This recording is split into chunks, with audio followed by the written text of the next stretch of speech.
السلام عليكم ورحمة الله وبركاته.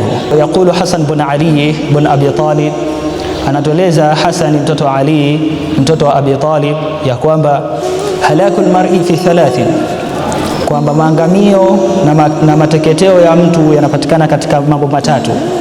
Al-kibr, jambo la mwanzo ni kiburi. Wal-hirs, na jambo la pili ni tamaa au pupa. Wal-hasad, na jambo la tatu ni hasadi, kumwonea husda mwenzako. Falkibri halaku dini, kiburi ni maangamio ya dini.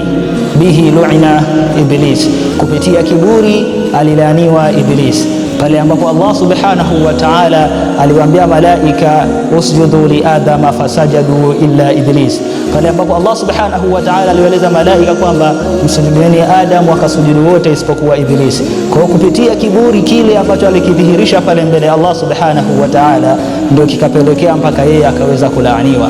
Lakini jambo la pili ambalo linakufanya wewe na mimi tuwe katika maangamizo ni alhirs, kuwa na pupa au kuwa na tamaa katika vitu ambavyo havitakiwi tukawa na pupa navyo au tamaa navyo.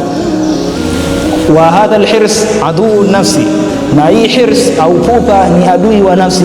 Bihi ukhrija Adam min aljanna, kupelekea hii pupa ndo ilipelekea mpaka Adam alayhi salam, baba yetu Adam, akaweza kutolewa katika pepo ya Allah subhanahu wa ta'ala, pale ambapo Allah subhanahu wa ta'ala aliwaambia wakula minha ragadan haythu shi'tuma wala taqraba hadhihi shajarata fatakuna min adh-dhalimin, pale ambapo Allah subhanahu wa ta'ala aliwaambia katika Qur'ani, anatueleza kwamba kuleni vitu vyote ambavyo vimo katika pepo, lakini msiweze kukurubia mti huu, kwani mtakuwa ni katika madhalim.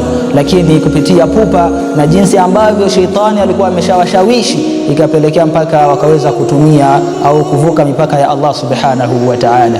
Lakini jambo la mwisho alhasad, chuki.